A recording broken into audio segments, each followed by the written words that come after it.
I'm on my phones. All right, y'all. Listen, I hope you're ready for tonight. I'm just gonna get right into it, dude. We're just gonna jam through this thing because we got a big episode. There's so many notes. We were literally adding to it 2 minutes ago. Y'all, welcome to episode 80 of the Drag Driver Pete Show presented by Summit Racing. Huge show tonight. Sick Week 2025 dates are announced. Rocky Mountain Race Week World Series of Dragon Drive updates are coming. Blasphemy gets a huge update, and two guests with updates for the car community are tonight. It's going to be a great one. Mr. Eric, please hit that intro video. Let's get to this thing, man. All right, let's do it.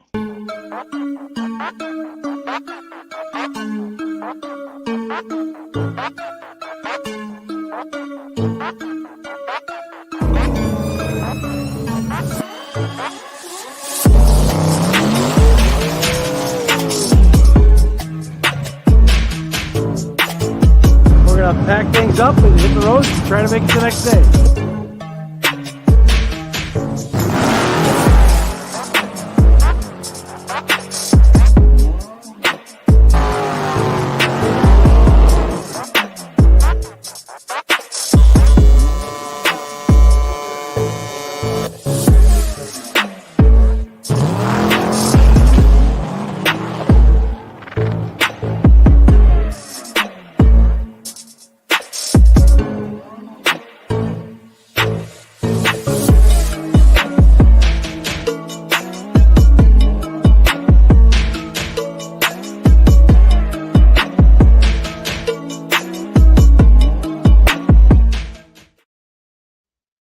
All right, guys, do what I was just doing there and hit the share button for us as we jump into this. Y'all, my name is Mike Narks. I am the host of the Drag Driver Pete Show and the Drag Driver Pete News, which happens on Saturday mornings. This Drag Driver Pete Show right here, 2 hours of solid drag and drive. It's your source for news and entertainment from the drag and drive community. That's just what it is. My co-host, Mr. Eric White, please introduce yourself. I am Eric White. I am the co-host of both the show and the news, and I've been doing a lot of photography stuff lately, and we're going to talk a lot about that throughout the night. We've got some updates throughout the show, so I'm excited about that. Yeah, it's going to be a great night. Well, y'all listen, we can't do this without you guys. The race car friends make our world go around. There's just something about late nights editing videos, which is what I was doing last night or night before last, and somebody making a comment on something at like 2 a.m. and you're like, I can't believe you're up at the same time I'm up. And I want to say thanks to all of our race car friends that are out there. And y'all, we can't do this without you and our sponsors. Our sponsors make this possible. Summit Racing, Molly Motorsports, Driven Racing Oil, Car Change 3D, WAF Racing, Performer Built Transmissions, Howard's Cam, talking to Luke B today. Got some fun stuff coming up for 2025. Sweet Patina, Power Tube TV, and Racing Junk Classifieds. Y'all, they're awesome. They take care of us, everybody in that group right there. Just if you're spending money on car parts, hang on, I'm going back. If you're spending money on car parts, please spend it with one of these folks right here that's on your screen there. Please, please, please, we'd appreciate that because it only helps us and it helps them as well. Summit Racing Speed Legacy began in 1968 as a one-man startup and is now the world's speed shop with 4 facilities and 200 plus catalog editions. 200, been doing it a long time. They fuel your passion, they save you money, they deliver fast, and offer top-notch customer service for more than 1,500 brands. Any kind of car part you want, any kind of car building you do, they've really taken a deep dive into off-road stuff lately. It's been kind of fun to watch that. Make sure to download the Summit Racing mobile app for easy access to speed parts. You can find them on all the social media apps: Facebook, YouTube, TikTok, Instagram, LinkedIn, everywhere. They're all over. I love what Justin and the team over there do for the Summit Racing stuff. It's great. And then you can also tune in to the On All Cylinders podcast for more automotive discussions like you have here. From humble origins to the social media lane, Summit Racing stands by your need for speed. Find everything at summitracing.com. Dude, did you know Including, hoodies? yeah, That's right. it's it's starting to Took be the end of the year. It's going to start getting chilly, so you should probably get your hoodies now, so that way when fall comes around, you've got a new fresh hoodie to wear. Yeah, that's exactly right. And t-shirts. I know we're going to have some 80s while we're there at Hot Rod Drag Week in a couple weeks, and so I expect to see some t-shirts and hoodies. Please, please, please, Drag Driver Pete hoodies. Drag Driver Pete t-shirts with Summit on them. Y'all, this is the only place you can buy them right now. This is it. So if you want to support the brand, this is the way to do it. We appreciate Summit and all their help along with that. Um, pretty exciting stuff there. I really appreciate them coming on with all of us. And let's talk about this. Well, actually, hang on. Let's back up because you had something else there in the notes about Yeah, some breaking Summit news. Sorry. yeah. I also had the drag driver Pete stickers in there, but I must have got Well, it all out of order. no. I moved them down. All right, all right. So breaking news, Tommy Dupree, our buddy over at Summit Racing, has put roughly 300 miles on his new build in preparation for Drag Week. Yeah, Like, I'm excited about that's this. exciting. Yeah, he sold the Trans Am when he was on the show last time. What's that? 4 or 5 months ago now. The Trans Am was up for sale. He sold it. It's gone, and he's built this new vehicle to do some drag and drive stuff in. Built it literally specifically for drag and drive. So that was his whole goal in mind: is to go fast in something different. And I'm excited to help kind of unveil that. He's going to be on the show next week, even for just a few minutes to kind of give us some insight into the vehicle and what his goals are for it. So I'm excited about that. Yeah, All right. it's so fresh we don't even have a picture of it yet. So, Yeah, that's right. It's pretty fresh. and then on the All Cylinders podcast, which you were just talking about during the ad read, um, ask away. So Jeff Smith is one of he was one of the original ones at Hmm. was it Hot Rod Magazine? Where was he Hmm. originally from? That's what I Yep. thought. Yep. So they've got this thing here, a Q&A section that says, how often should I change the oil in my car if it's driven less than 3,000 miles a year? That's me. My cars not get driven 3,000 miles a year, which is Yep. sad. I know, but so I thought this was awesome. They're suggesting that you should do it at least twice a year. And when you do drive it, try to get it up to temp so that the oil can burn off any water or contaminants that it has from sitting. So I thought that was great advice, especially for me. Like I said, the 240 doesn't get driven enough. The Mustang is, all torn apart right now. But even when Yeah. even when it was together, I didn't put enough miles on it. So Well, and I think that's what's great about drag and drive stuff, right? It kind of forces you to at least drive it 1,000 miles at one time. Later in the article, it does talk about the reason you want to drive it, uh, get it up to operating temp when you're driving it is because all of the contaminants and things like that. But it basically says you don't have to letting it sit there and idle is not doing anything. You need to actually drive it and have it do some RPM. Clean the cobwebs out, Mister Officer. Sorry, haven't driven it in a while. Throttle pedal stuck. yeah, I'll clean those tire marks up later.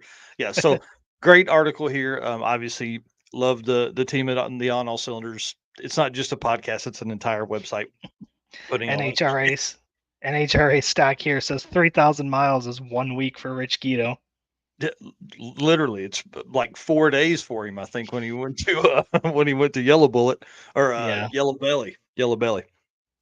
All right. Well, Yellow moving Bullet. We on. talking about forums again? Yeah, Yellow Bullet and the Yellow Bullet Nationals are this week. We're doing a lot of stuff with the Midwest Drag Race Series, so that's kind of on my mind. Yellow Bullet, Yellow Belly, they're pretty close. Sadly, I hate to even talk about this, but Yeah. Harry Haig and Andrew Baumgardner passed away this last week. This is one of the saddest things. Like that dude was always having a blast. So I went back through the footage that I took in I think Drag Week 2022 and kind of compiled that and put some sappy music over it. And I'll be posting that on our YouTube channel later. But with some, oh man, he was a great dude. He was always having fun. He was fun to watch. I mean, I'm not gonna say we were friends at all or anything like that, but it was really cool. Like the one of the videos is four of those dudes climbing out of Steve-O the Chevelle, which is really fun to watch as you're going through there, especially when it's 2 years later and you hadn't even thought about it, and then this happens and just it sparks that kind of stuff. So here's what I'm gonna tell you, and Jonathan Stonecipher says it all the time. Listen, talk to your buddies. If you have race car friends that are out there and you hadn't talked to in a while, text them. Let them know, hey, please talk to me. Let me know what's going on. All that kind of fun stuff. So just out there, right? It's sad to see that this happened. He was taken too soon for sure. I mean, it's really a just a bad situation. I mean, like all the stuff they had going on in Australia, was really being pushed by him a lot. Hmm. They were hosting their second event in October. I mean, I'm sure they're still going to host that event, but like all of his work that he did here in the States, it was making its way to Australia. So now hopefully that they'll take that feeling that they're having right now and really pour it into the community that he helped build. I mean, there's a lot of people that are friends with him and will be lifelong friends because of drag and drive racing, and he was a big part of that. So sad to see this. Our condolences go out to the family and friends. I mean, that he touched a lot of people all over the world. So anyways, that's sad news. Hate to make those remarks, and that always a bad deal. Let's talk about some fun stuff though. You want to lead us into oh no, sorry, this is me. We're gonna talk about your stuff here in a second. Sorry. The Havlicks video, y'all. I don't know if I've spent um hours and hours editing stuff like this in a long, long time. The Havlicks video has dropped. It is an hour and 4 minutes. Like Wow. it I had all these grand plans of like doing voiceovers and me being out here in the podcast room and us doing kind of this.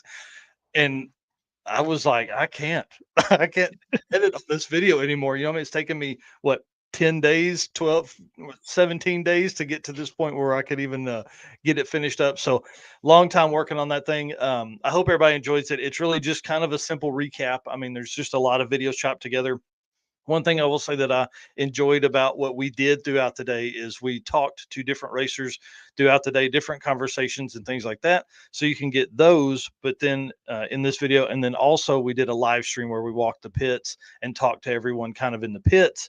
And then I've updated that video to also include timestamps, so you can go through there and kind of see your favorite racer and the timestamp of where they'll be. So anyways, if you haven't had a chance, go watch just a few minutes of this video, and don't tell me what you think about it. Just know that we had fun making it. That's all you got to know.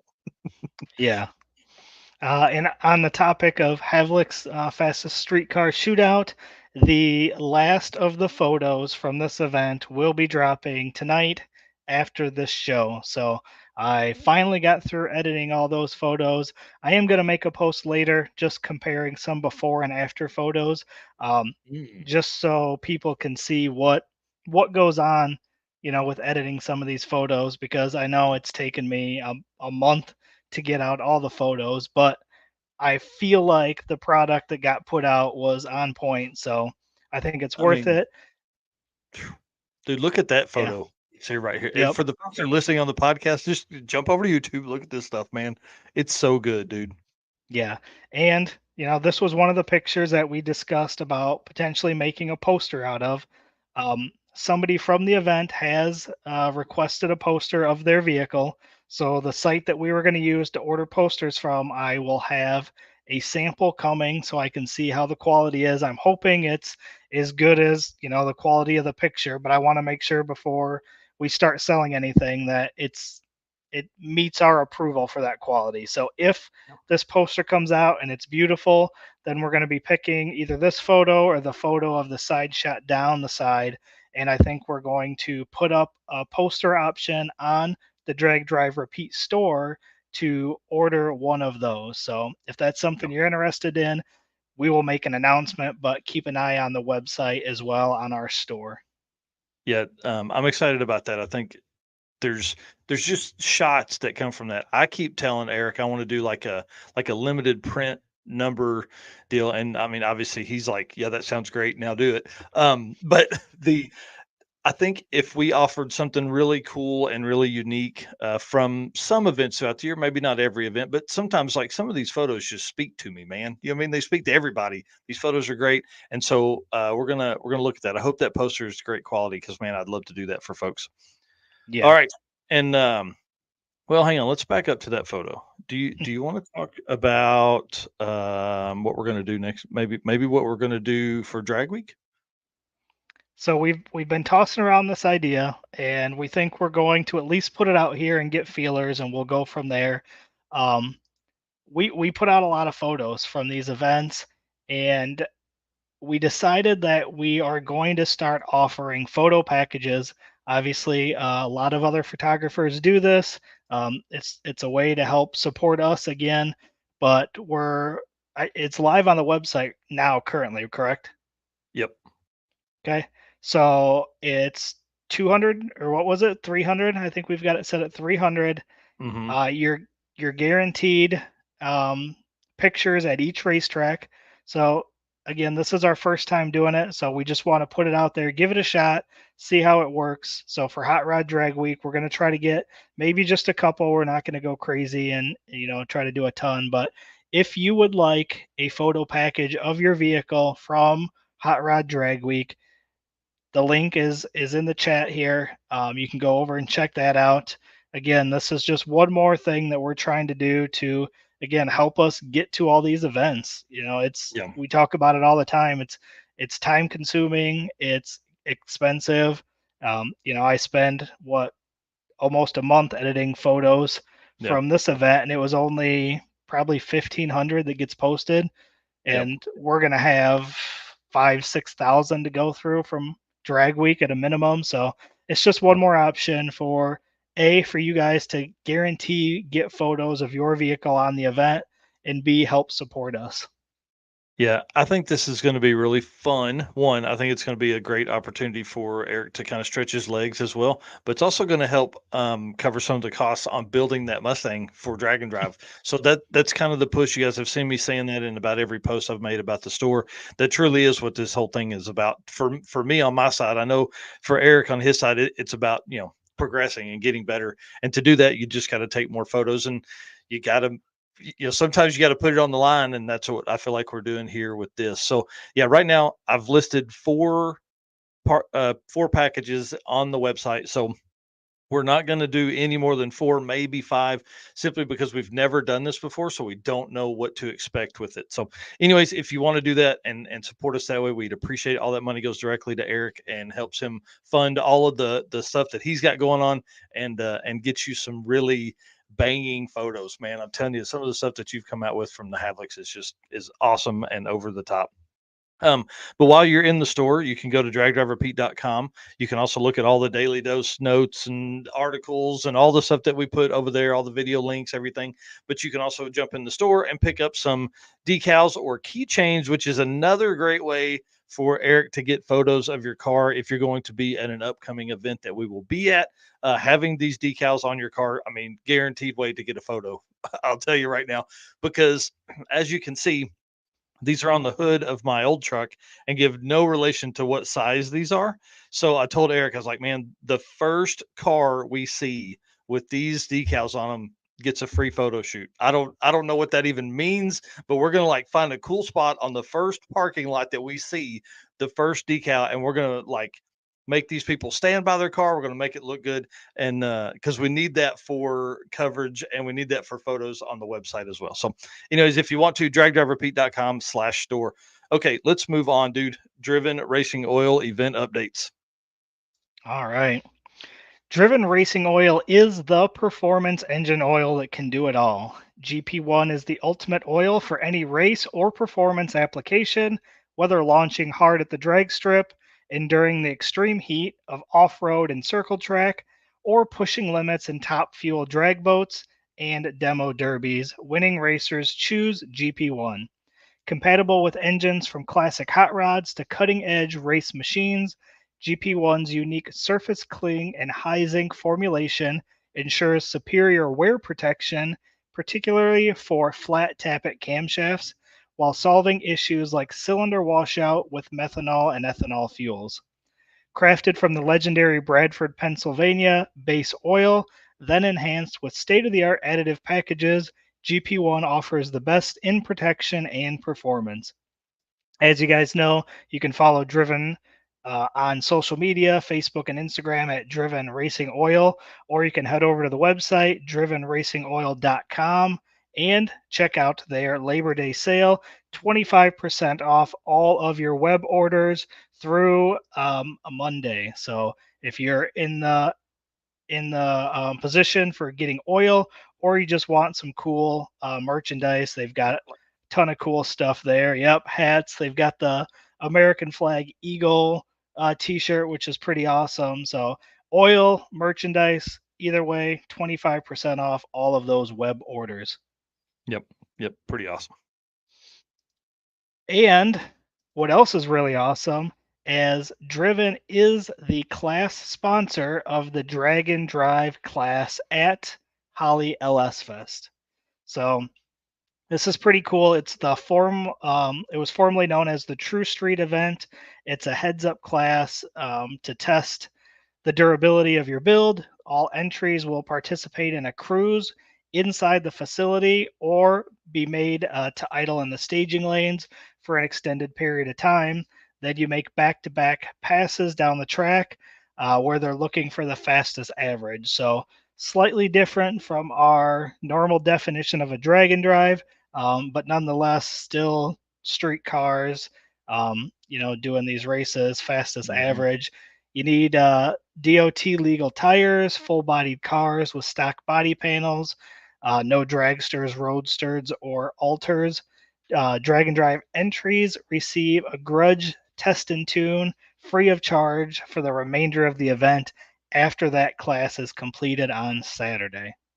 Yeah, and what's really funny about this is I know that events reach out to sponsors all the time and ask, hey, can you please send some product or money for this? And so when I reached out to the Driven team, I'm like, dude, I didn't know you guys did this, and they're like, we didn't either, but that's great. And so obviously we love the team at Driven. They're awesome over there, and a huge part of the Dragon Drive community. So they're part of our program here. They're part of Sick the Mag. I mean, they do a lot of event coverage and everything like that as well. So super cool. And they just named uh Bryant Goldstone, part of Team Driven. So pretty awesome.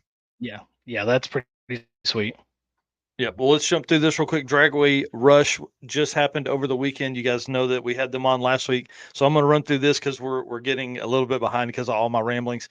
So Dragway Rush standings are out. Jess S Photography is beginning to edit all the photos. Said she took more than 1,000 a day, which sounds about right for photographers. I I don't know. Eric took 3,000 on the day on Saturday of Havlik, so maybe she needs to bump it up. But here's what I'm saying. We're going to run through the class winners real quick.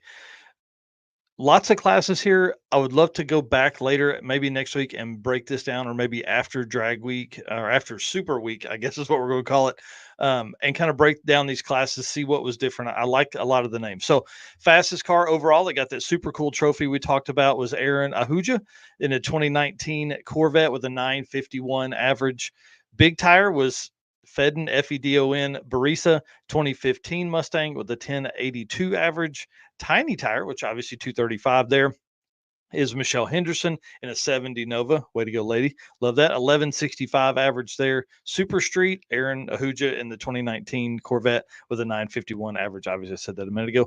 Front wheel drive, Clint at McAdams. That's one of the classes I want to talk about and see if that's, because that's been asked on the Rocky Mountain Race Weekers page is like, hey, if that came back, would that be something somebody be interested in? So front wheel drive, Clint McAdams, 04 Neon SRT4. Take you back a little bit, right?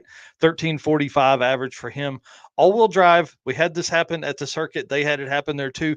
Last man standing is Garrett Gagnon with an '08 Subaru Impreza. None of the other guys made the event or made it to the end of the event, so he didn't either, but he made it further. So that's what helps. Leaf Spring winners Jason Kronheimer in a 96 C1500, 1137 average there. Modern swap, I want to know about that class too. Isaac Thiessen in a 72 Ford F100. There's just something about Thiessens. They just go fast automatically. 1160 average for him. Gear Jammers, Benny Geisbrick, 2015 Ford Mustang with a 9999 average. So he's like, I don't want to run 10s at 999.9. Heavy hitters, Rick Howard in an '06 Magnum, which is pictured here. Love the new front end on the Magnum. Super cool. 1195 average. Naturally aspirated class winner, Al Lewis, '09 Challenger with a 1211 average. Gasser class, Chris Highland in a 55 Bel Air. Primo gasser stuff there. 11 or a 1582 average. So seems slow, but hey, whatever. Hot rod class, Wayne Davidson, 1940 Chevrolet with a 16.1 average. Come on. And then daily driver, last class on the list here, Steve Klein, 63 Ford Falcon with an 036 difference, 0.036 difference between, I would think probably his slowest pass and his fastest pass. So kind of Yeah. cool.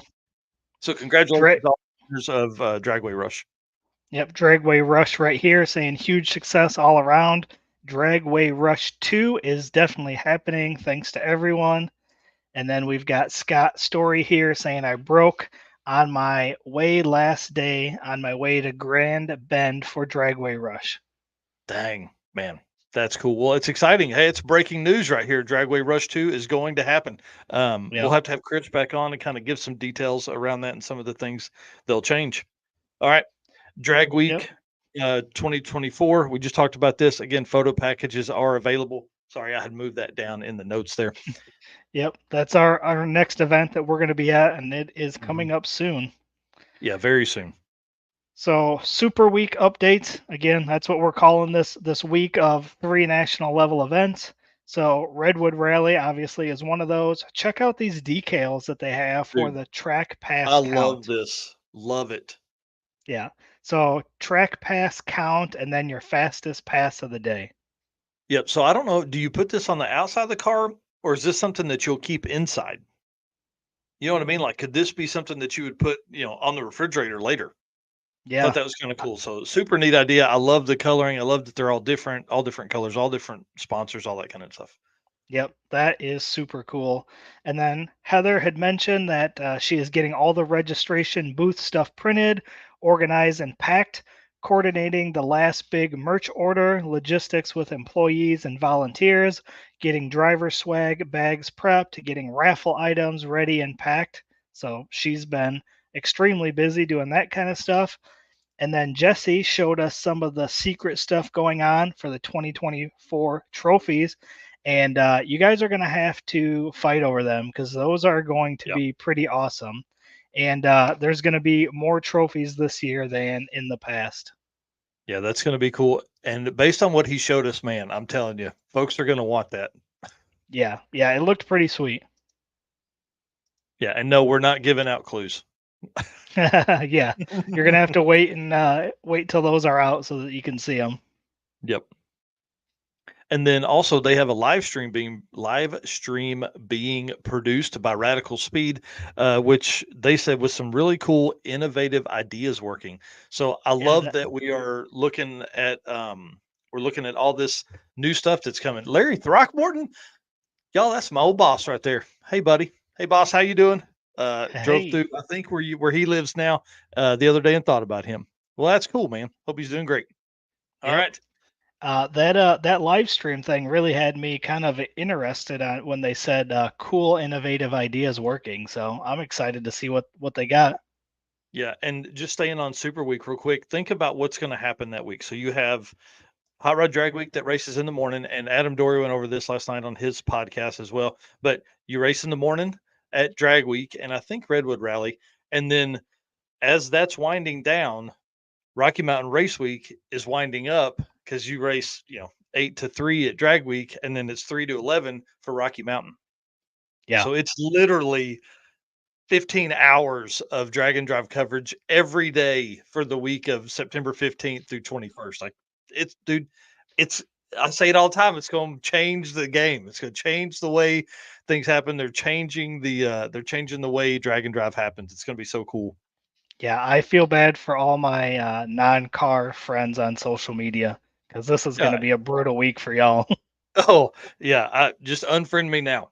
Block me. You know, because it's I mean, to think of all the coverage that that's 900 cars we're going to be able to talk about all day every day. And we're going Right. to be at an event, so it's going to be even worse for everybody. We're not going to be just sharing stuff. We're going to be there live streaming all that kind of stuff on from our phones and maybe late Yeah. at night in the parking lot. Who knows? Yeah, I was gonna say we might have to do night updates from the Yeah. day and then morning updates from the night before. So you might get to see a lot of our mugs Yeah, live don't you streamed threaten me. throughout that week. Yeah. All right. Well, let's get going because we got the boluses on here in just a second.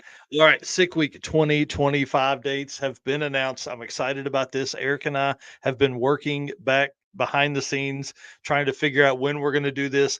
And the plan as of right now is for Eric to attend his first Sick Week as Sick Week 2025. So I'm pumped about this. Again, still working out the logistics of all this, but if you want him to do that, let's get some peer pressure going over there. So they posted out the world's quickest streetcars will converge on Florida and Georgia for the Super Bowl of Drag and Drive from Monday, January 27th to Saturday, February 1st, 2025. Voted best motorsports race by USA Today for 2024 and Drag Illustrated's Event of the Year 2023. Sick Week is the ultimate streetcar battleground. Oh yeah. And Sick Week is just the start of this. So they had a post that said that it's going to be, what was it, the first of 4 Yeah. full week long events this year. So Yeah. that's going to be pretty sweet. So get ready for some cool announcements coming that will get your streetcar year started with the sickest way possible. They're going to have the full list of tracks out very soon. Yeah, that's awesome. Saying entries will open up in late September, which is what everybody's going to ask for next. Is when is registration? Late September. I would imagine they're going to get through drag week, and it will be sometime, maybe that next Saturday morning or something like that. You know, when one guy's garage is going on and back to the streets is happening. It's a busy month. We're stacking them up, baby. Let's go. Well, in Rocky Mountain Race Week, Mega Week, I don't know what, yeah, I think that's probably the World Series of Drag and Drive dates will be announced in quotations from Matt Frost's mouth himself or from his fingers. He texted me. He said, very soon. I don't know what that means, but I'm hoping that means that we're going to get something in the next few days. I would think that's what that means from him. So I'm really Yeah. excited about that. 600 cars on property doing a drag and drive. It's going to be Oh wild, yeah. man. It's going to be Yep. wild. And in other Rocky Mountain Race Week news, Matt Frost himself made a post about possibly hosting a regional event in Colorado in September, since they'll only be doing the June event this year, saying that would allow them to get some mountain drives in. That is going to be sweet if they can pull that off. Oh man. Listen, when you have like there's like regional promoters, right? And then there's national level promoters. When you have like the regional events will elevate if Matt does a region like a weekend style event because he's talking like 300 cars for that. I can't Or, like I can't. right. I'm nervous about 200 cars for the circuit, and this dude's like, "Hey, you think we can get 300?" And everybody's like, "Yeah, no problem." I think it's going to be so cool. And again, with a regional event, all you need is one mate. You could do it with one track. So Hmm. they could do Pueblo, Loop, Pueblo, Loop, Pueblo if they want to do three Yeah. days. You know what I mean? And Yep. that wouldn't be too hard. Yeah. I think it's going to be pretty sweet. I am torn because if we make Sick Week happen, Rocky Mountain Mega Week needs to happen, Oh yeah. and I've wanted to go to a Rocky Mountain through the mountains. So, Hmm. uh, RIP to my vacation time for 2025. It's already ruined. I love it. And we ain't even seen all the dates for everything else yet. Well, speaking of 2025, let's talk about the circuit 2025 because things continue to happen over there. Here's the deal. I'm locking down the classes. No more classes will be added after September 1st. If you are interested in opening a class or having your own, hey, this is the way I think this should go, you can do that. You just need to get with me before September 1st because I'm dropping all of the classes and rules that morning. And my plan is to lock in those class rules for the majority of the classes, the ones I think that would stay no matter what, like the ones that aren't built on somebody else's idea for 3 years. So the rule package that I'm put together is going to be together for a while so people can build around that class. People can build a card that's, they're not worried about changing it between my event and Rocky Mountain or Drag Week or something like that. So the Circuit 2025, we're adding two more classes. So we're keeping you versus you, right? Because I love the way that is set up, and it allows somebody that runs 1230s to run 1230s. They're not having to chase an index, but almost half of the cars raced in that class, and we're only awarding the top three. So I got to called Jonathan Sonsai for like a 45-minute phone call with him kind of talking about what could be done to help spread that out. And one thing that we can do to help spread it out is I'll talk to these racers. Like if a class has low car count, I'll reach out to some of the other racers that their car would fit in that.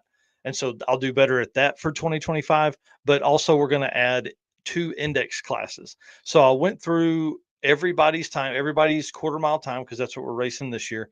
Everybody's quarter mile time, and saw, which had the largest grouping, like, you know, 3/10 faster and 3/10 slower. I feel like that's a range you could probably make up.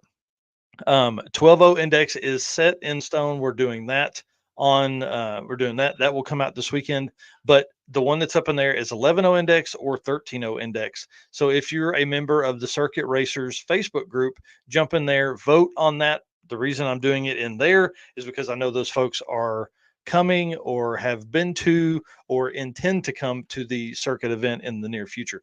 So if you're part of that group, jump in there, vote on that. I'd love to have another 2 days of voting is what I'm going to allow.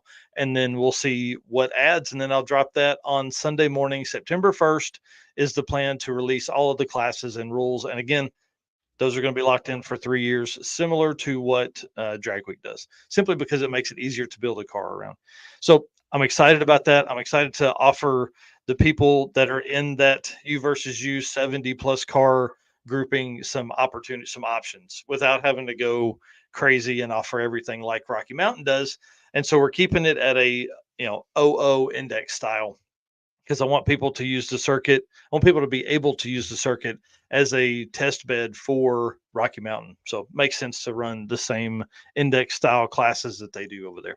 So, anyways, I'm excited about that. The circuit is really starting to pile up, and we're only 7 months from it, and I'm already anxious.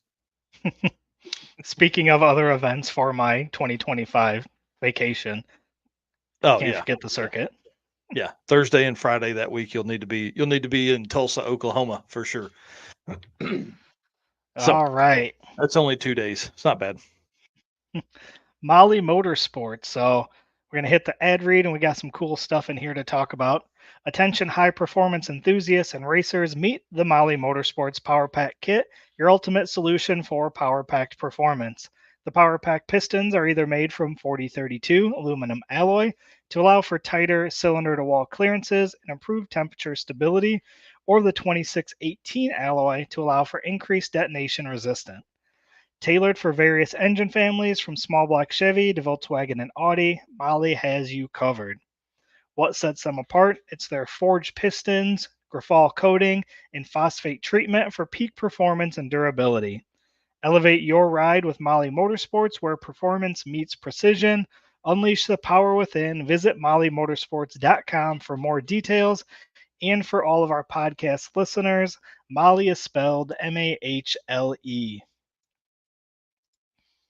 All right. So Tell us what these are, dude. I don't even understand how this works. yeah, so Molly had made a post on Facebook, and I thought this was pretty cool. Whenever they make any of our sponsors make like some technical posts, we like to share those out because for me, this is all new to me. So these are gas ports. So this post was about all the gas ports. So it says gas ports improve the top ring seal by directing cylinder pressure in behind the top ring and pushing it out against the cylinder wall. So there's two types of piston gas ports. There's the vertical and the lateral. So the vertical gas ports are located at the top of the piston with the air shafts that end at the back of the top ring groove. The vertical ports are faster at directing pressure behind the ring, but are not used as often due to the high probability of clogging with carbon and combustion residue. So the other one is lateral or horizontal ports, and those are located at the top edge of the first ring groove on the piston. The lateral ports are more commonly used and do not have the same clogging issues as the vertical. So both types of ports allow pressure to get in behind the ring more easily and push it out against the edge of the cylinder to create that better seal. So the trade-off is that lateral ports take longer to channel cylinder pressure behind the ring than the vertical. But Yeah. overall, both are effective ways to improve your ring seal and increase power. Yeah, I saw this and this was over my head. So again, Eric's putting pistons in the Mustang, and so we had this conversation with Molly. So it's a great way for you to learn. And then I'll just Yeah, ask you what the heck all that stuff means. But it makes sense. But I would think that this would end up with a situation where your ringland on the edge would be weaker, but I'm sure those guys at Molly have that stuff figured out. And maybe that's what this helps relieve is the weak edge of the ringland. I don't know. Yep, maybe we got to have Eric back on and talk some more piston stuff. Yeah. Yeah, that's for sure. That is for sure. All right, All you right. want to hit the co-pilot spotlight? Oh man. Did you see this the other day? Tony Angelo and Mike Finnegan back together again working on Blasphemy. So Hmm. Tony Angelo, obviously, famous co-pilot of Mike Finnegan's. They've done a ton of this stuff together, and it's always fun watching those dudes hang out. But Tony Angelo made a post on his Facebook saying, "Drag week testing with Finnegan!" Exclamation point. Drag week testing? Yes, please. He said, "Just flew to North Carolina to rock with Finnegan on some drag week prep before we take his 55 on this year's gauntlet. Transmissions lifted so far 0. That's always a plus." But then in the photos that were posted accompany to that and also on Finnegan's page is that Blasphemy no longer has a solid front axle. I saw This is that. wild to me, man. I love this. I mean, obviously it fits the rules because you need you need lifted front end, you need longer, all that kind of stuff. Like it has the look for sure. I think this is probably going to make this thing drive worlds better. Oh, I can imagine. Yeah. Yeah, it's got to be much better for this. So I'm excited to hear that they're going to be at Drag Week. Hopefully, barring anything breaks between now and then, they do have another 8 days or something like that before they need to leave. So those dudes, they're going to tear something up, and it's going to be a lot of fun, kind of getting to hang out with them again. And they're one of the cars. Obviously, we'll be following around because everybody loves Blasphemy. Oh, of course. Yeah. Real quick, I want to holler at the bucket list mob here. Yes, we do have a gasser class. I'm not going to give out the stuff on it, but I'm not going to be as particular for the gasser stuff for 2025. That is one class I'm looking at. If we have the car count, I'll look at doing some period correct type stuff for the circuit 2026. But it's going to take a big car count because that's typically not what we've seen in the past for that class. Oh, hey, Steve Transon here saying he's watching from a cruise ship. Dude, I'm so jealous. That sounds awesome, man. Well, Sound we're sitting here in the podcast room. Yeah, sounds like somebody's got their car ready for drag week already. Yeah. It's either that or Dustin's at home just thrashing. That's true. All right. Well, let's bring on our first guest of the evening. This is kind of a really cool conversation because has to do with new racetracks being opened up. And obviously, we know Palm Beach International Raceway closed kind of abruptly last year or the year before. So it's going to be fun. I think it's 2022, actually. So 2 years ago, closed. And our lady on the ground, Miss Dawn here, tell us what's going on. Tell us what all is happening down there and all the fun stuff that you've seen. Hi, Mike. Hi, Eric. Thanks. Nice to meet you, Eric. We went to a public hearing on August 20th regarding the track. It was proposed. It's called 20 Mile Bend. It's 223 acres that were proposed. So the drag and drive community really showed up for this event. We had the entire commission hall filled. They had overflow outside, and now the 12th floor was completely full of drag racers and regular racers and ATV racers and everything else, trying to get the county commission to approve this. The county commission, opened it up to different people to speak, and everybody spoke, regarding the safety of the track, how a track can, bring people together and families together. And it's actually the 20 Mile Bend is a racetrack, a drag strip, an ATV track, and also autocross. So you had different people from all areas of racing come out and speak about it. This county commission, was all for having a drag racing facility. However, they indicated they were not in the business of funding a drag racing drag strip. There was a bunch of things that needed to be done to 20 Mile Bend. There's muck there, so it had to be demucked, and environmental things. So what they did do is they voted to do a request for proposal. And if there's no interest in the request for proposal, they're going to bring it back in front of the county commission.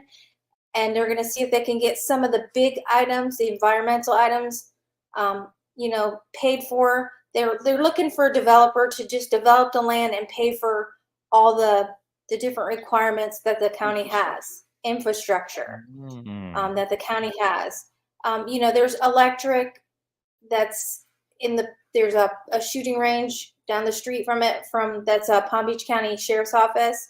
So there's, electric there that would have to be trenched over, and they want the developer to pay for everything. They didn't really want, the county didn't want to pay for anything. The county indicated we're not in the business of building racetracks. Although the impact it would have on the county, the economic impact was $130 million. So there was, a big pie of money that the county could have had given to them, and it would have brought people in $9 billion in hotel rooms and stuff like that for events. We've all been to events and seen the hotels and, seen the people come out, and even the people just coming to watch come from different places. When we did drag and drive events last year, people were coming from England, France, all over the world to come see this. And it would have brought the people to Palm Beach County. Now people in this area have to drive 3 miles to go to Orlando, or 5 hours. I'm talking hours. I apologize. 5 hours to go to Bradenton. And then we just found out this week that Immokalee is going to close. So that's another racetrack going by the wayside. It was sad to see that all the work that Madeline Marcone did, we found out about it from our George Landis on his show that he does on Tuesdays regarding the track. And that's why we kind of jumped in with both feet and said, we want to save it because we don't want to drive that far to be able to go drag racing. It's inconvenient and time consuming. And, we had a racetrack right in our backyard, and it's gone to build warehouses that are not even full, by the way. Well, and that's what drives me. That's what drives me crazy. Is like, why would it be?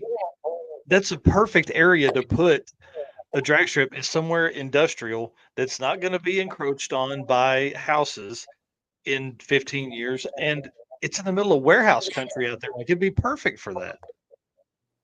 Yes. However, where 20 Mile Bend is, there is a community. But when Palm Beach was there, there was no environmental impact on any of the animals or anything around it. There was communities right around Palm Beach Raceway, and it was a great place to go to. So it was very sad to see all the hard work that Madeline Marcone did and the Palm Beach racing community did to try and get this approved. And the county commission did do a request for a proposal, but I don't see that going anywhere. And so we won't have a racetrack down here. Man, that's sad. Not good.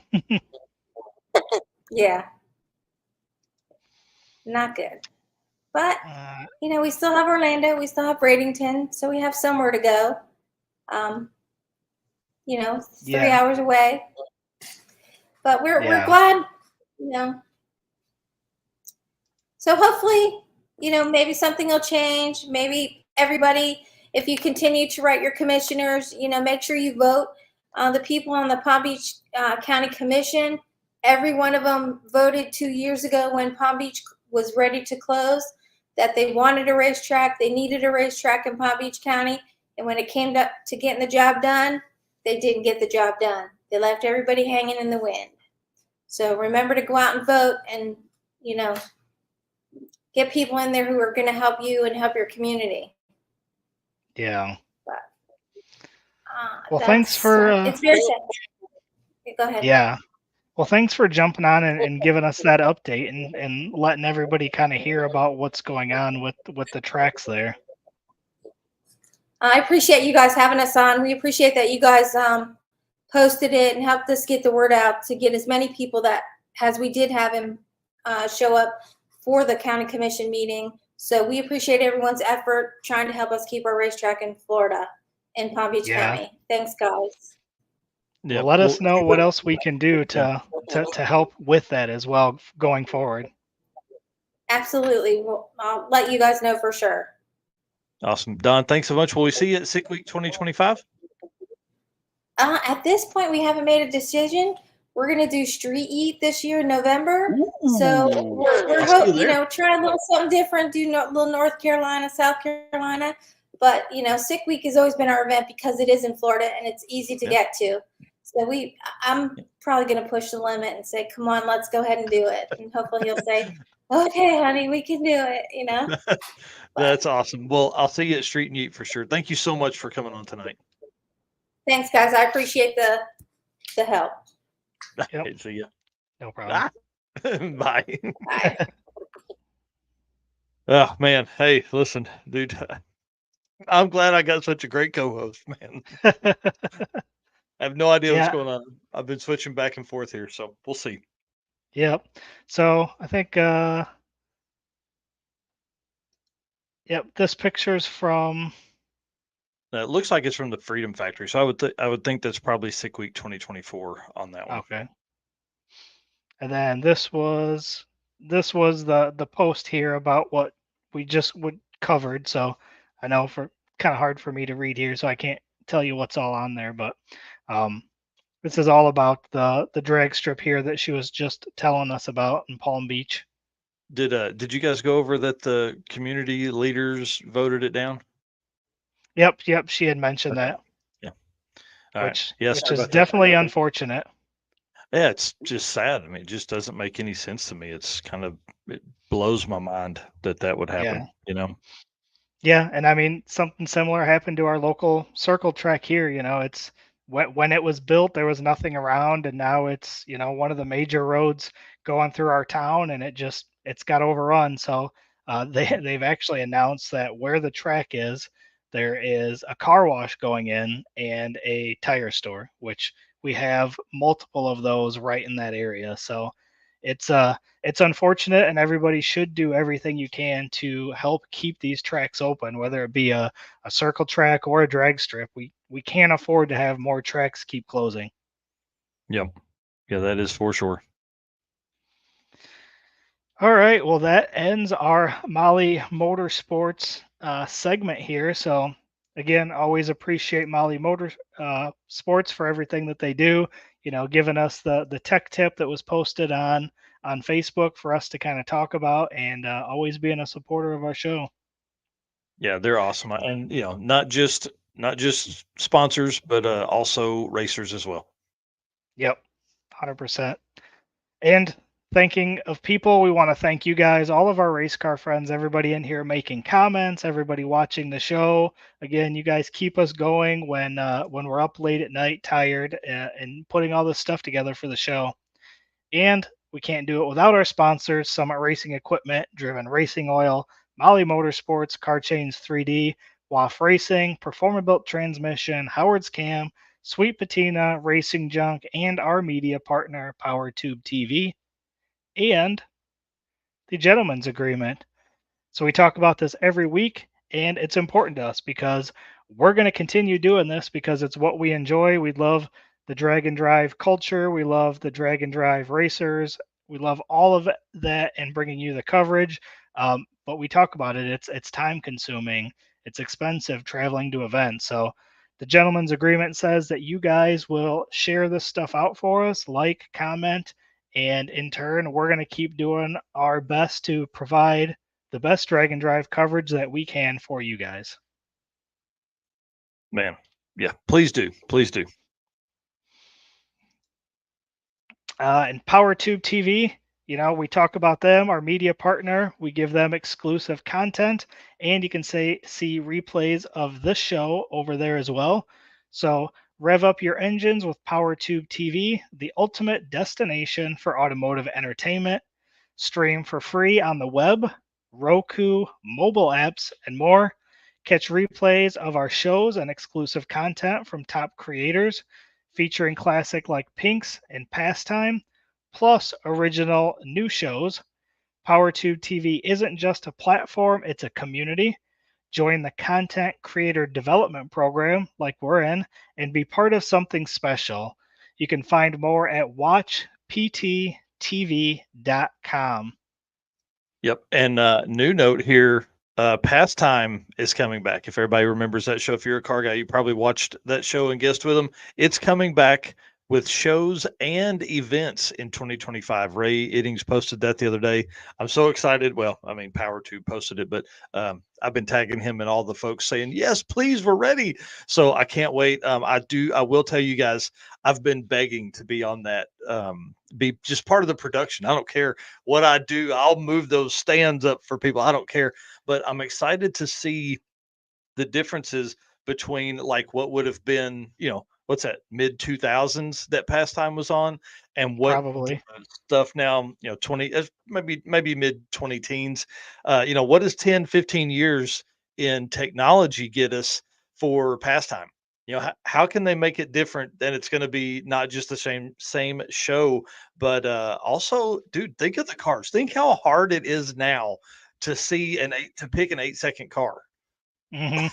With how quiet cars are and big turbos and all that kind of stuff. Man, that's going to be a great one to watch. Yeah, that's super exciting. NHRA stock also said Pastime was awesome. That's great news. Yep. Yeah. Lots of really neat stuff. They're building out an entire system over there. If you haven't downloaded the app for your smart TV, you need to do that. It's really, really cool. When I'm here working at the house, I literally just turn it on and put it on one of the podcasts. Speaking of podcasts, you see all these over there, as well as some exclusive content, like Eric said earlier. But Eric doesn't even know this. I was told last time I was talking to Ray that we're consistently in the top 2 or 3 podcast viewership and length of watch right here on the Drag Driver Pete Show. Dude, how cool is that? I mean, it's pretty neat, dude. Because they got some real talent over there, like Joe Costello at WFO Radio. I mean, there's some really, really high dollar, influential people over there doing some really cool stuff. And for us to be in there, man, it just makes me want to double down and work that much harder. Oh, for sure. And you know why we're up there, right? Why is that?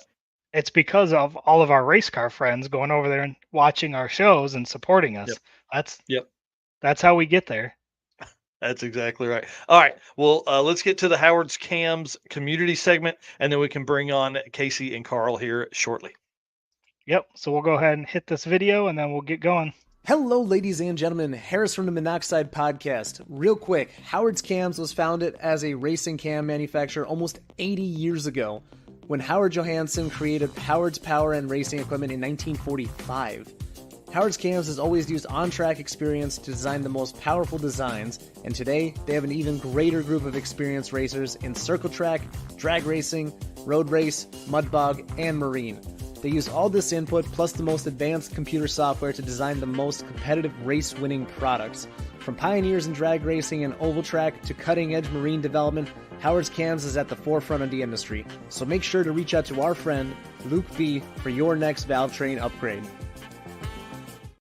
Yeah, I love Luke B. Talk to him. Man, there's some fun stuff coming. I'm telling you guys what, it's going to be awesome. Well, let's start off. Obviously, this segment also covers community news and updates and things that aren't just event updates like the driven segment, but it also has our guests in it.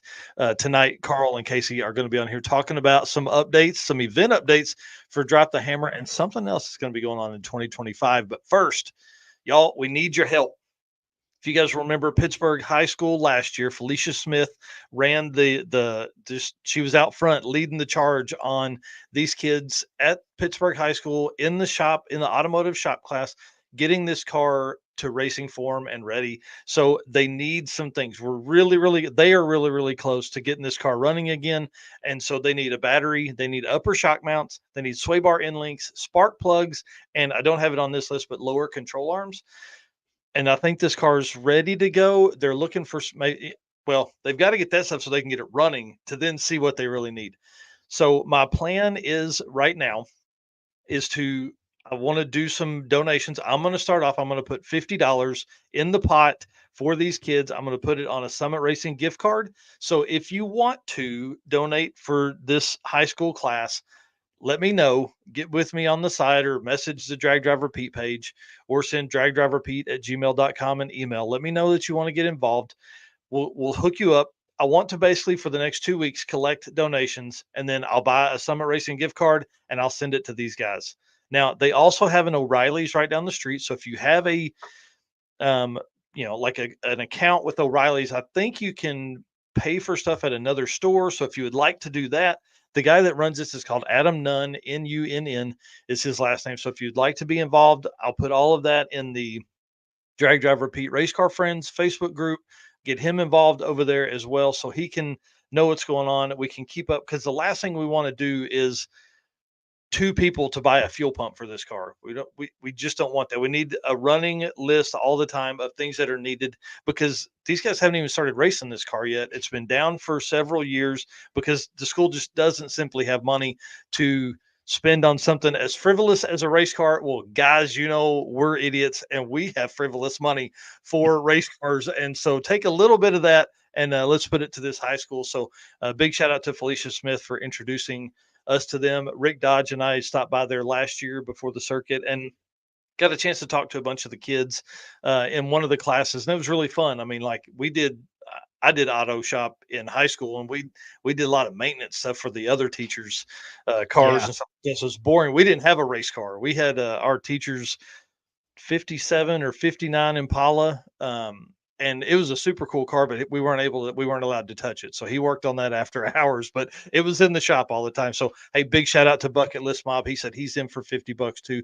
Guys, this is a big deal. This allows those kids, those high schoolers to have the opportunity to go to the racetrack. They all came out last year. We were able to raise money to get 24 kids to come to the track on Saturday, free entry so they could get in, they could see this stuff, they could take a look at what all it takes to do, in our world, drag and drive, but just drag racing. And so I know we converted a few then. Let's convert a few more for this year because school's back in session and we need race cars out there, man.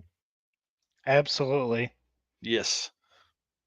That's pretty awesome. I hope we're able to raise a bunch of money for them so they can get what they need and they can get to the track.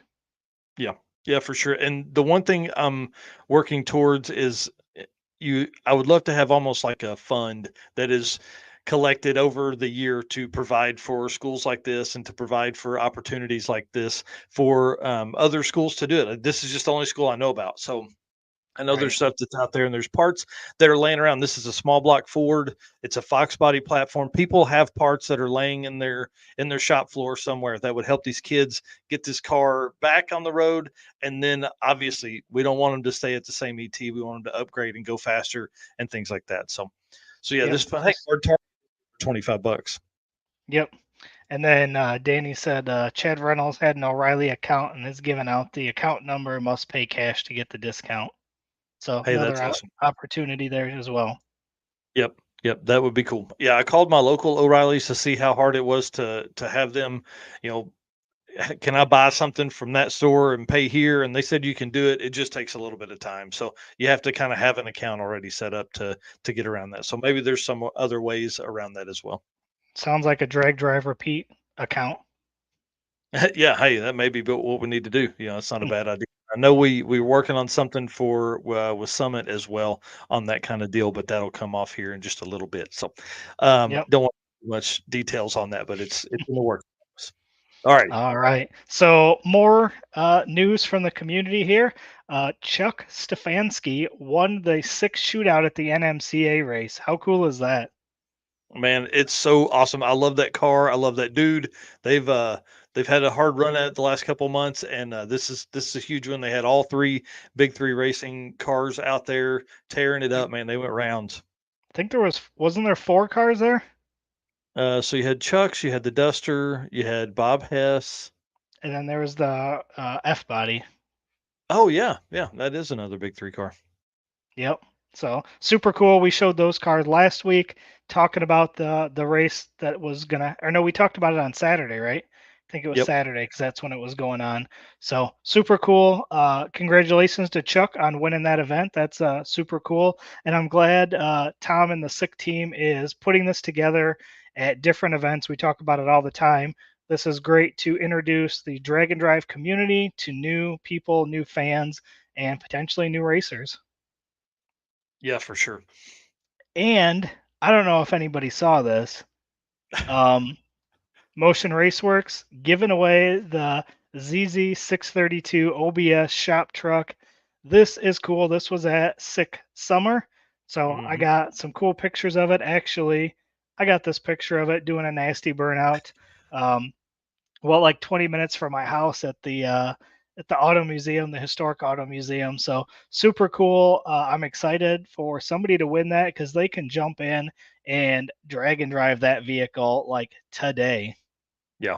Yeah, it's ready, and it's won its class at Six Summer. Brett drove it to a class win there, so it's already a winning truck. It's gonna be cool. But I can't imagine the list of their fleet, man. That's what he was saying. He's like, "Hey, we got too many cars. We need to get rid of Yeah. some." So this is a cool one right here. Yep. You better guarantee that I'm going to order. I mean, I already got a bunch of motion parts. They're literally, I have a box sitting under my desk where I am right now full of motion parts that I just need time to put on. But that's not going to stop me from putting in another order because I kind of like this truck and I would be doing that with it all around town. So, Yeah, yeah. That's what's cool about big blocks, man. All right. Well, Thunder Valley Raceway, guys, Oklahoma City, I know in the last couple of years has been hit or miss. It's always been open, but it's always had rumors about closing or, oh, this is their last season or, oh, blah, blah, blah, all this. Well, they made a post 2 days ago, something like that, said, let this post serve to put all of the unfounded rumors to rest. Thunder Valley Raceway Park will be open for the 2025 season. No ifs, ands, or buts. So that's kind of exciting. yeah, that's what we need. We need to squash rumors, make sure people know the track's going to be open and get people to the track. We literally just talked about this. Support your local tracks, go to races, spectate, race, do whatever, but we got to keep the tracks open. Well, and I'll get on that soapbox for a minute. A lot of times, drag racers are not good spectators. Everybody says it all the time, but dude, put that shit out of here. Like, just go rate. You're going to get to see your race car friends already. Your car's not done. You're not out there racing. Just go, man. Just go support a bracket night. Go support something to do out there. Buy a cheeseburger. Buy a corn dog. Go out to your local track just to have fun. I know it's very hard to go out there and not race, but listen to me. That will help stoke that fire just like it does me every time. Every time I leave an event, I'm like, man, I'm going home and I'm working on the car. And I do a little bit. I do for a few days. And now, hey, quick update before we bring the guys on. The Narcs cart has a replacement transmission.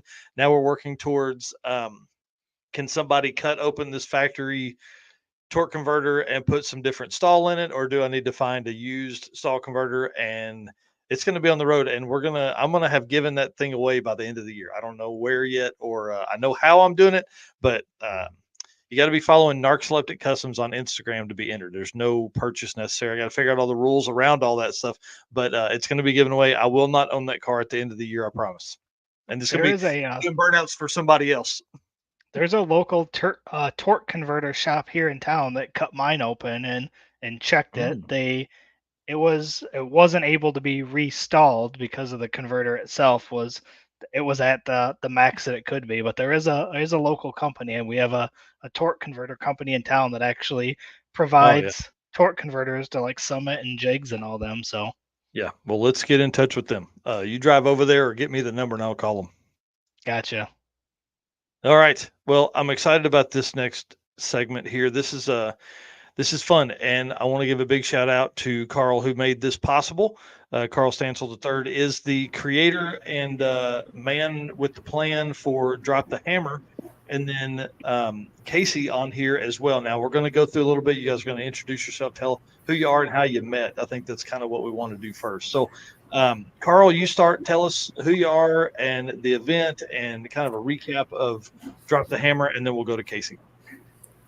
Yeah, Carl Stansel started. I've been in drag and drive for. Let's see, my first one was in 2014, and I've worked on a little one here in West Michigan 5-6 years ago, but recently done all the sick weeks. And during the last couple of sick weeks, there was talk locally about we need to have another drag and drive. So I started Drop the Hammer this past year. Well, we tried starting it in 23, but we got rained out real bad. So we canceled the event. And then we came back and that was the fall of 23. We came back in spring of 24 and ran it May 31st through June 2nd at US 131 Motorsports Park and Mid-Michigan Motorplex. It's a 3-day event. We traveled about 250 miles back and forth between the tracks. We had 5 classes. It was unlimited, 28s/275, 545 index, 640 index, and dial your own. Had a great turnout for the first year, 54 cars. Everybody had a ball, so we decided we wanted to do it again in 25, so we're coming back in 25 and we're going to do it again. That's great. I'm excited to hear that. So that's the first bit of news that you guys are getting tonight. So the Drop the Hammer 2025 is happening again. Now, will it be in the spring as well? Yeah. Yep. That is May 30th through June 1st. Oh, man, you already got the dates? Yep. We got dates. We got 2 tracks picked out. I'm working on a 3rd one. A little mix to the setup there. I got the 2 tracks. If I can, if the 3rd track doesn't go through, the 2 tracks still committed to being able to make it a 3-day event. So if the 3rd one works out, we'll make it 3 days, 3 tracks. How fun. Yeah. Cool. Well, Casey, introduce yourself. Tell us kind of how, like, you tell us who you are, Drag and Drive history, and then lead us into how you met Carl. Casey Banner. One Drag and Drive and did not finish. And really the whole reason why I got into Drag and Drives, because I used to do demolition derbies for 10 years and that gets hard on an old man real quick. So my buddies from way back when, Joey and Josh Darks, they both are in drag racing and Joey's been building his truck for 10 years. And he said, dude, get you a hot rod. Let's go racing. They live in Iowa. I live down here in North Carolina, and we're getting older. So we made a pact to where we were going to see each other once a year somewhere in the United States to go racing. So this was all decided last October. Went out, found me a 64 Chevy 2, somewhat race ready, not really, so from October literally to the minute before I hit the strip, I was building my car. Yes. And I mean, and I'm saying we did some big changes. We pulled out a 350, had a, stock bottom end, big cam, 240 horsepower to the rear wheel, and said, we're going big. We went 632, 10-1, naturally aspirated. Here we come. Right. So I don't even know if the rear end's going to hold, this car if I put good power to it. That's the only thing we haven't touched yet. Nice. We literally named the car Take Two because everything we have done to the car, we have done it twice. Oh, yep. So welcome to drag racing, friend. Right. I thought building a derby car for 6 months and then wrecking it 5 minutes was hard. Crap. This is something different, So we made the decision last October to meet somewhere in the middle. So, just so happened, Carl had his Drop the Hammer, like it's a weekend ordeal. Let's go out there and let's go have fun. Let's test it out, see what we think. Right. So we went up there and, of course, Joey made it all the way through. Well, almost made it all the way through. He ended up breaking a bell housing on his transmission, but he was able to make the last, cross the beams. Literally, I'm telling you, we had no testing on my car. We wiped out 3rd and 4th gear on my 4L80 that was not even the one I originally ordered. It was just, hey, give me that transmission, let's put it in. Ended up wiping it out going to the 2nd track. But I did what I had to do. I loaded everything in the camper. We took the camper to the next track. We went all the way through. So, but that's pretty much where I met Carl. And, we had such a great time. And, you go out and you go bracket racing to where you may get one run in and you're done. You might as well pack up and go home. with drag and drive, you can run 3, 4, 5, 6 times and you're driving your car. That was the biggest thing that we loved about it. And I got to talking to him how big that event was and how everything was going. I said, Carl, let's bring that shit down here in North Carolina. Let's show some of these northern boys, Midwestern boys, how we do it down in the South. Nice. And that's where we came up with Drop the Hammer North Carolina edition. And yeah. So that's the second piece of breaking news we're talking about tonight. Yep. So we're going to bring it to North Carolina September 5th through the 7th. Literally tonight, we just got our second track locked in. It was a handshake deal up front, but we're locked in. So we're going to start out at Galot, or we're going to start at Mooresville, run to Galot, and then back to Mooresville, which, what better way to do the racing community, but in racing world, right? Yep. So it's going to be good. We're going to pretty much do all the same setup as Drop the Hammer Michigan. Mm-hmm. Same classes, same everything. We're going to have probably a little over 300 miles on ours. Right. Yes. Yeah. It's going to be 350 or 150 to 170 per day, give or take, awesome. in that area. Awesome. So. And the best thing about going to those two tracks is you have a lot of interstates, but there's a ton of back roads that will get you directly there. Mm-hmm. So I don't think we'll have to touch the interstate any yet. Oh man.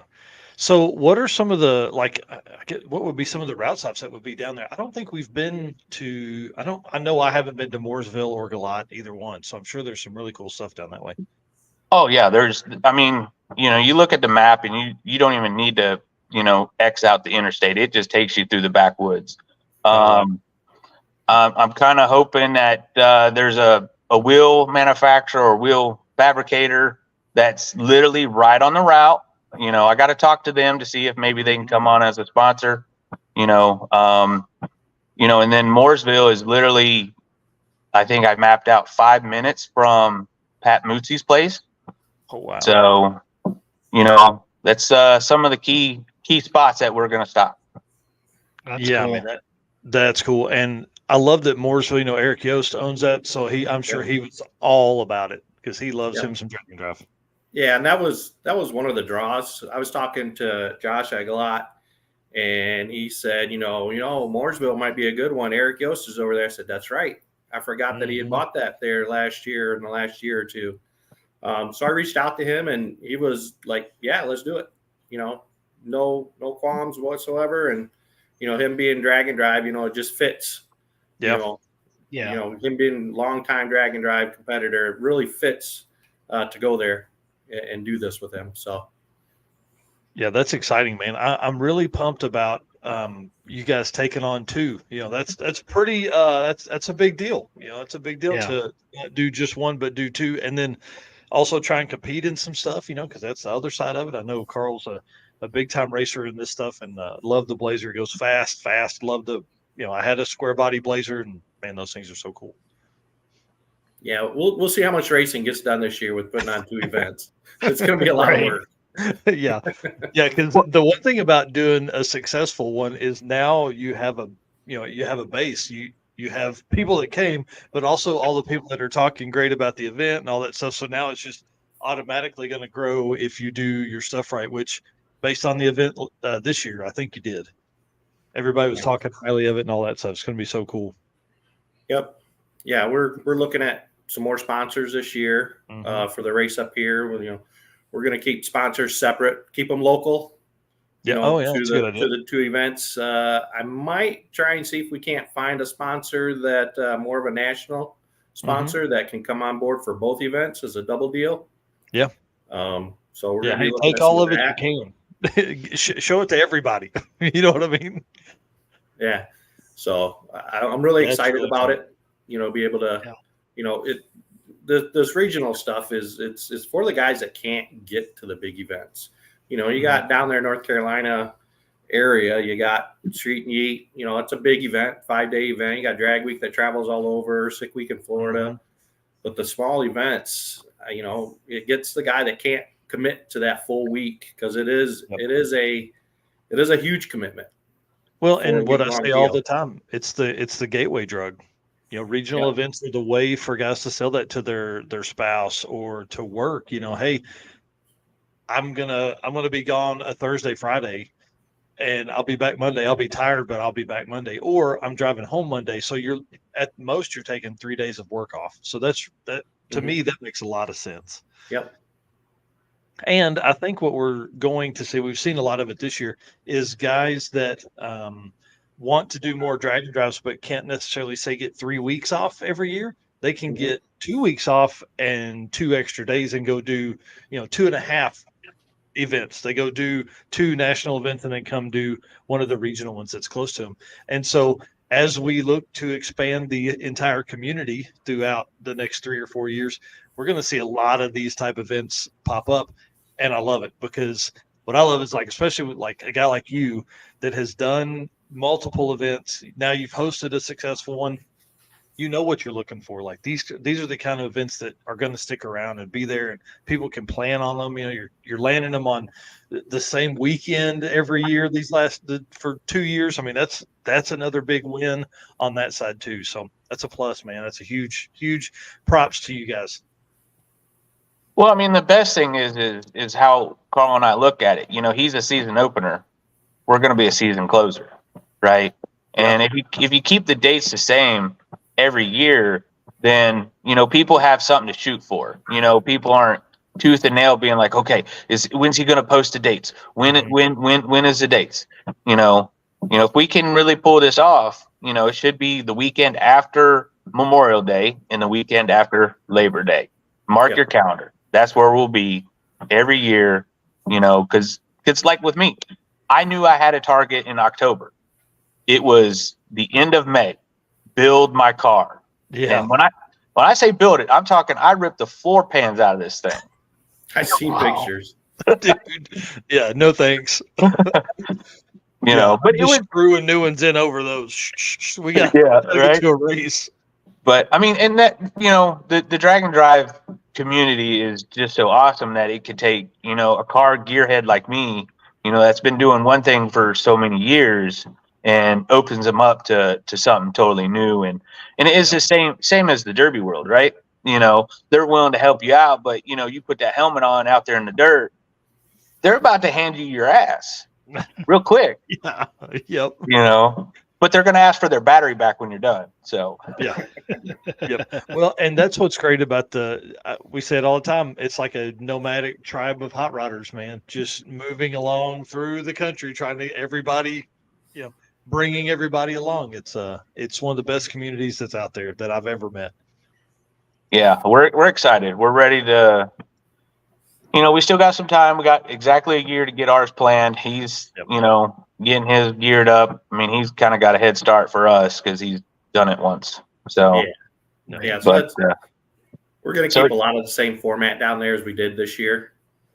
For that, we're going to have the 5 classes. We're going to have our quick 8 shootout. We're going to bring back the Hammer Cruise for those people that don't want to go down the track but want to come and hang out with everybody still. So we're going to be doing that.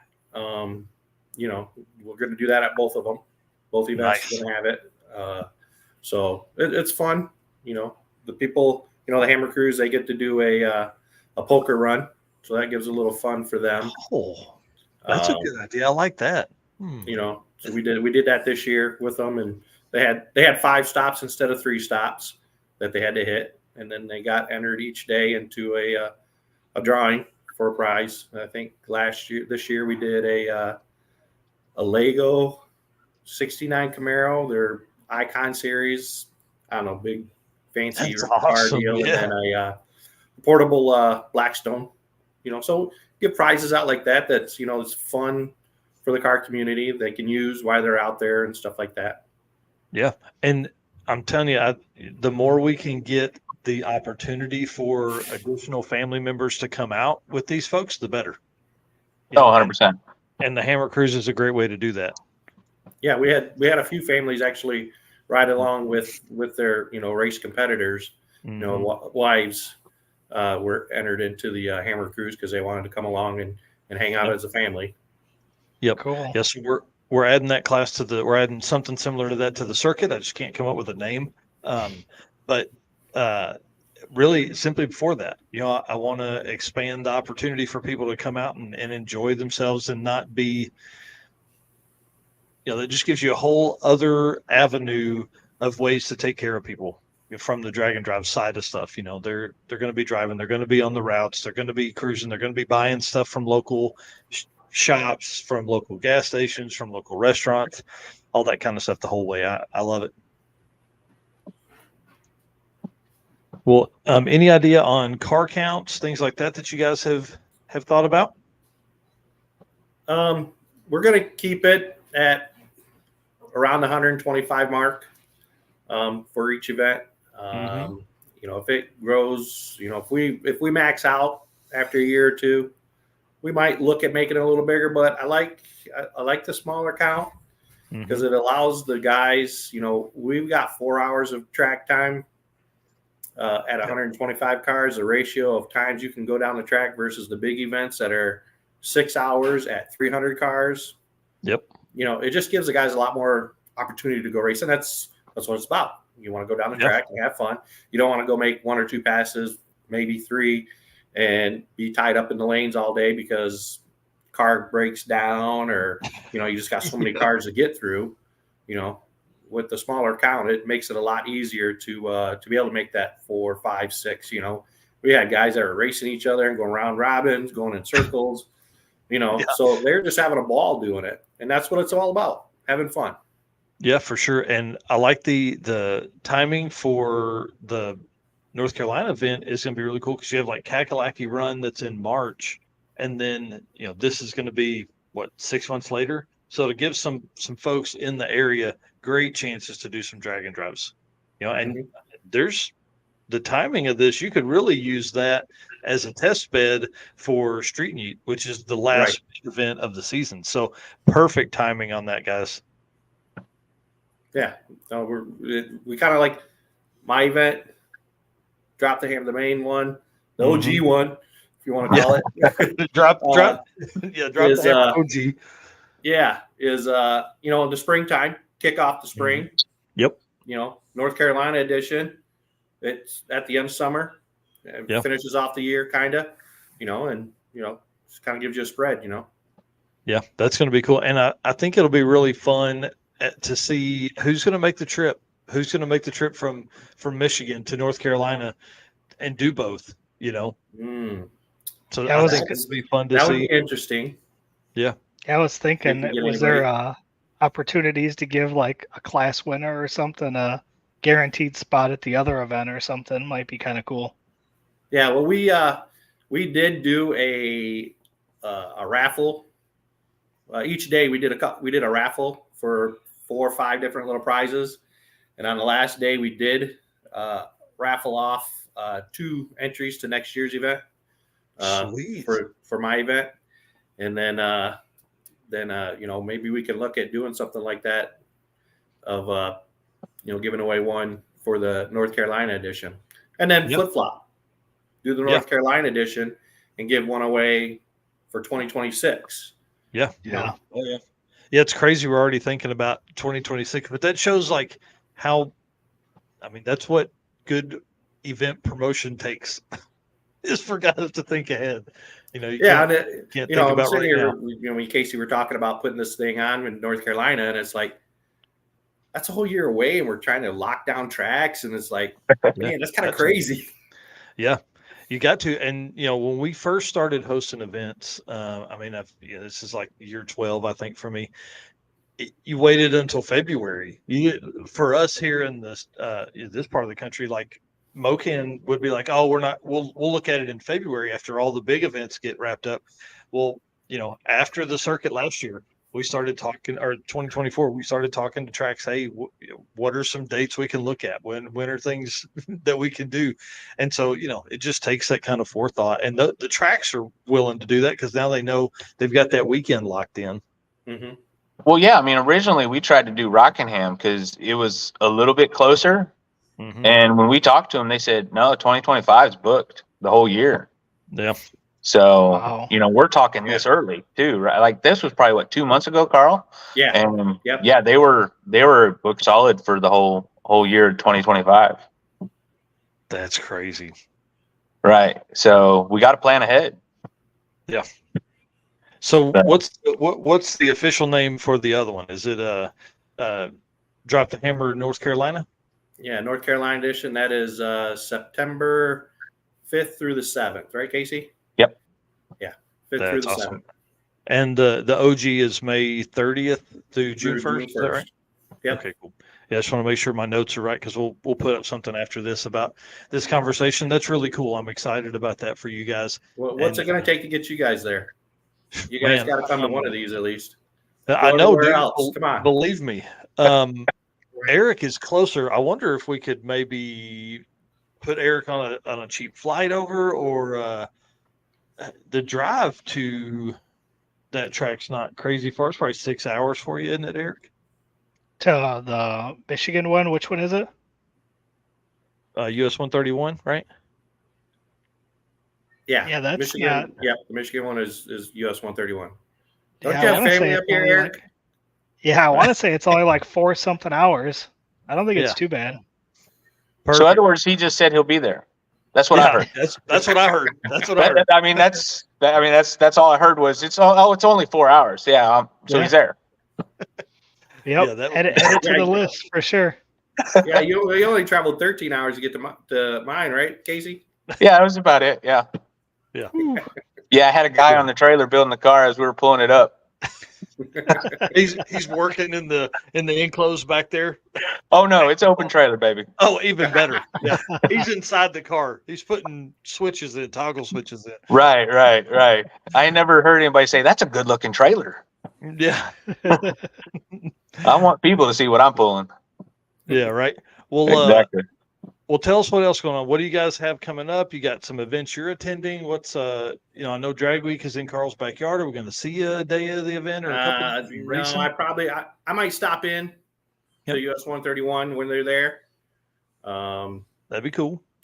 I've done a lot the last month with the 6 shootout, then going to roadkill nights, and I want to start prepping to go back to Florida. Yep. Every year it's like right down to the wire prepping. This past year I didn't do that. I had everything like locked in by December. So I might try and do that again. It made it a lot easier. Yeah, you're not, and I mean, that's what we say all the time too. The thrash leading up to the event, it drastically increases your odds of failing. Yeah. If you're thrashing, if you spend 20 hours the week before and work at your regular job and spend 20 hours working on your car to get ready to go, dude, you can almost hang it up a lot of times because your brain function doesn't work anymore. You don't have the capacity to think through what would have been an easy, a torque converter bolt comes out. Oh, it's a rod knock, pull the rods, pull the pan, pull the motor in the parking lot, and turns out it's a flex plate bolt, Yep. So yeah, you've been down there. How many events have you done? I was gonna pull all that stuff up, but I didn't have time. I've done all 3 sick weeks. Wow, that's awesome. Crashed the first one, blew up a motor in the second one, and made it through the week. And then this last year was pretty easy. It was cake. We went in prepared, so it was nice going in prepared like that. I think that made a big world of difference. Yep. And then you live in Michigan, so what's your season like? I know you and Jay Blanchard and all those guys. April-ish, it starts clearing up to where we can start the tracks open up, start doing some little testing tuning. And then I think this year the tracks are closed like the last week of October. Wow. So that's a pretty good season. I mean, yeah, it's not too bad. Yeah. That's awesome. All right. Well, what else? What do we got to cover? What about you, Casey? Like, what you got events planned? Not real sure. Still working out some bugs on the car. Went and did some test and tune after I got home. Got the right transmission in there. She shifts way better than the last one. It actually shifts. So no, just gonna keep tinkering on the car. Gonna try to go to sick week if possible. Still trying to get signed up. And then, just do some local events like cars and coffees. You know, these kids around here just geek out when they see a full blown race car pulling in. Oh, You yeah. know, so we actually bought a trailer because before I didn't have a trailer for my car. So Love we're shoving slicks over to bars in the back seat and trying to figure out how to bungee it down and all that. So I said, screw with that. I'm buying a trailer. So I still got to get it hooked up, do some testing. Still got some heating issues.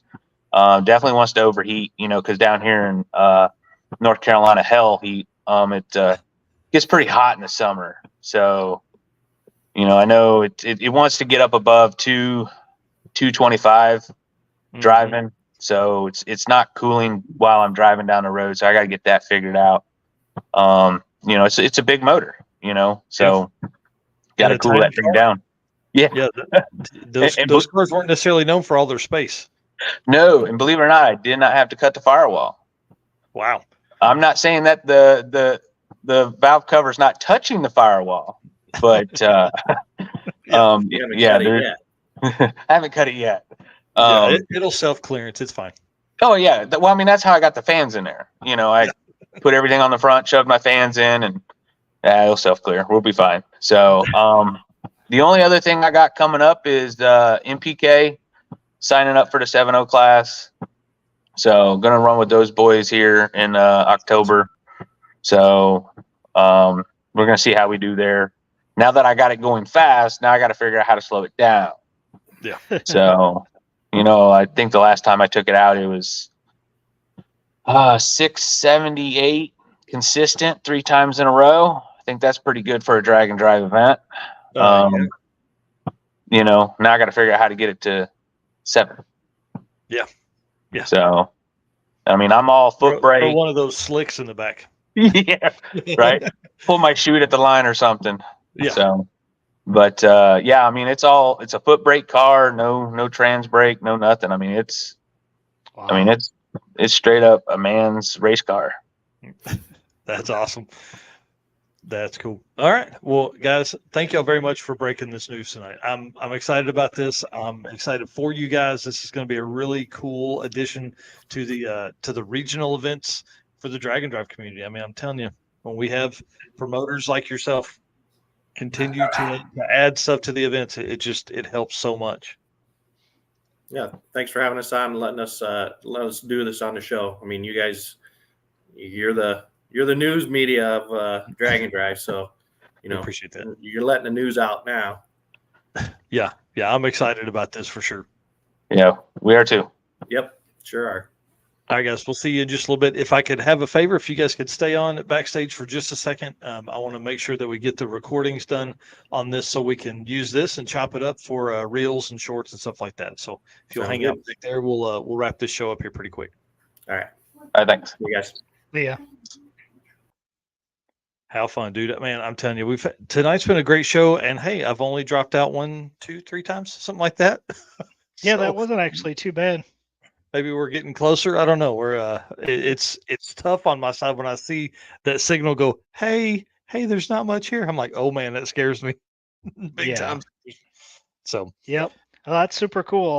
Love hearing news about new events and that people want to come and announce it on here. Obviously, we absolutely love that. So, yeah, certainly appreciate those guys coming out here and telling all that. And then next week, we got Tommy Dupree on from Summit talking about his new build. That's going to be kind of cool. We'll kind of get some pictures. You know, we talked about that earlier. We didn't even have any pictures. It's that fresh. So pictures for it. And then probably going to do a shorter episode next week, simply because I'll be traveling that next weekend. I'll leave that next morning for Midwest Drag Race Series race at Martin at US 131. So hopefully up there, maybe see Carl, watch some pro mods, all that kind of stuff. So I'll be up there doing that. And you're going to be there a couple weekends in a row, huh? Yeah. Oh yeah, I didn't think about that. Yeah, because Drag Week will be going through there too.